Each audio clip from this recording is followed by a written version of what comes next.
नमस्कार, फोरसाइट्स टीवी में मैं शालीमार जायसवाल आपका स्वागत करती हूँ। कई अटकलों और कई उम्मीदों के बीच 5 राज्यों के विधानसभा चुनाव की अधिसूचना जारी हो गई है, जिसका पूरा देश बेसब्री से इंतजार कर रहा है। केंद्रीय चुनाव आयोग के मुख्य चुनाव अधिकारी राजीव कुमार ने तेलंगाना, मध्य प्रदेश, राजस्थान, छत्तीसगढ़ और मिजोरम राज्यों के लिए चुनाव अधिसूचना जारी कर दी है।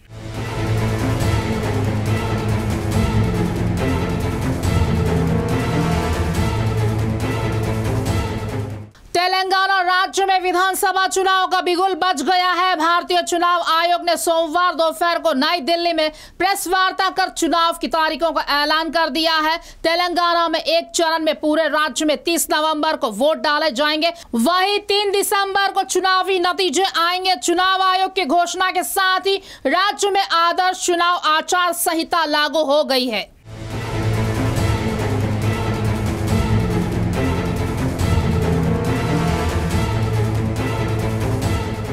मुख्य चुनाव आयुक्त राजीव कुमार ने घोषणा में तेलंगाना के अलावा अन्य राज्यों को लेकर भी घोषणा की है। उन्होंने चुनावी तारीखों का ऐलान करते हुए बताया है कि मिजोरम में विधानसभा चुनाव 7 नवंबर को होंगे, छत्तीसगढ़ में विधानसभा चुनाव 7 नवंबर को और 17 नवंबर को 2 चरणों में होगा। मध्य प्रदेश में विधानसभा चुनाव के लिए मतदान 17 नवंबर को होगा, तो वहीं राजस्थान में विधानसभा चुनाव के लिए मतदान 23 नवंबर को होगा और सभी राज्यों में मतगणना 3 दिसंबर को होगी।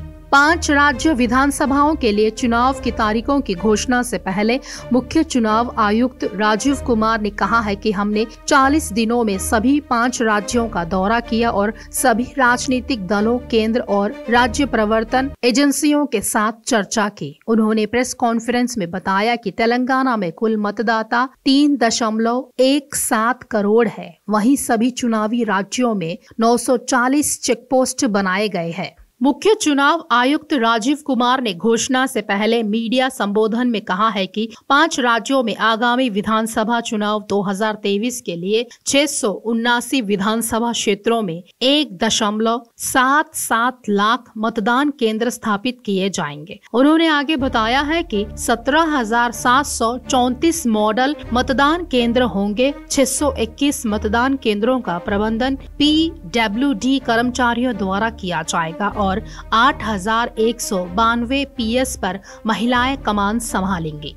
तेलंगाना में आगामी विधानसभा चुनाव में भाजपा सत्तारूढ़ भारत राष्ट्र समिति और कांग्रेस के बीच त्रिकोणीय मुकाबला होने वाला है। साल 2018 में हुए पिछले विधानसभा चुनाव में BRS 119 में से 88 सीटें जीतने में कामयाब रही थी और उसका वोट शेयर 47.4% था। कांग्रेस 19 सीटों के साथ दूसरे स्थान पर रही, उसका वोट शेयर 28.7% था।